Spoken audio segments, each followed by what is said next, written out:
Mapayapang araw po sa inyong lahat, mga senyores, mga maginoong magmamanok. Pag-usapan naman natin ng may kinalaman po sa pagpapaigting ng lakas, tibay at kausayan ng ating mga warrior sa pamamagitan ng tamang pag-aalaga at mahusay na management.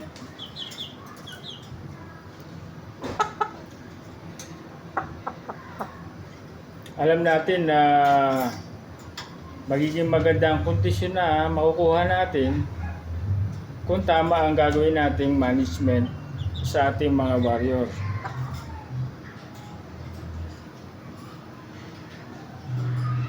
Bilang backyard breeder, kailangan natin ng sipag, tiyaga at consistency sa pag-aalaga sa ating mga warrior. Ang lakas at tibay ay nagsisimula sa magandang kalusugan. Kaya mahalaga pa rin yung mga dekalidad na feeds, malinis na inumin, malinis na kulungan, at maayos na pang-araw-araw na pangangalaga. Kapag malusog ang ating mga alaga, mas madali nilang madedevelop ang kanilang buong potensyal. Isa sa pinakamahalagang bahagi ng pagpapaiting ng katawan ay ang regular na galaw o ehersisyo.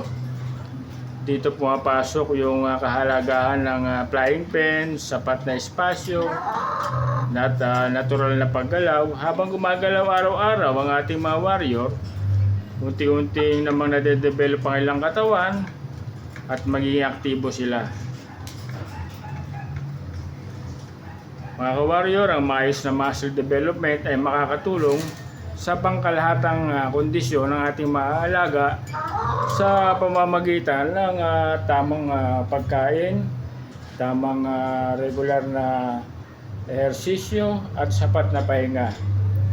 Unti-unting lumalakas ang kanilang katawan at nagiging mas matibay sa araw-araw.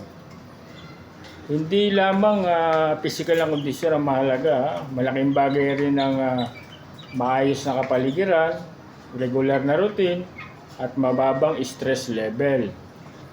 Kapag komportable ang ating mga warrior, mas alerto at mas maayos ang kanilang pangkalahatang kondisyon. Mga ka-warrior, walang shortcut sa pagpapaigting ng lakas, tibay at kahusayan ng ating mga alaga. Ang sekreto rito pa rin, ang dapat nating ipatupad at gawin ay tamang management, consistency, araw-araw na pag-oobserba o pagmamasid, at may kasamang pagmamahal sa ating mga alaga. Ituring natin sila na parang membro ng ating pamilya. Ang maliit na bagay na ginagawa natin araw-araw ang nagiging pundasyon ng magandang resulta. Kaya tandaan hindi natin kailangan ng napakalaking farm para magkaroon ng magandang alaga o warrior. Napakahalaga pa rin ng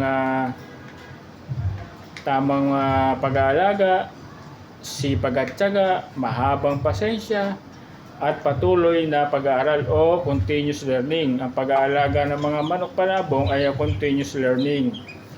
Dahil sa backyard way, ang tagumpay at pagsisimula sa dedikasyon ng ating gagawing approach sa pag-aalaga sa ating mga warrior. Hanggang dito lang po mga senyores, mga maginoong magmamanok. Huwag niyo pong kalimutan mag-like, mag-comment, mag-share at mag-subscribe sa ating maliit na channel. Maraming salamat po sa inyong suporta. Stay safe po, God bless po, at magkita-kita po tayo sa susunod na video.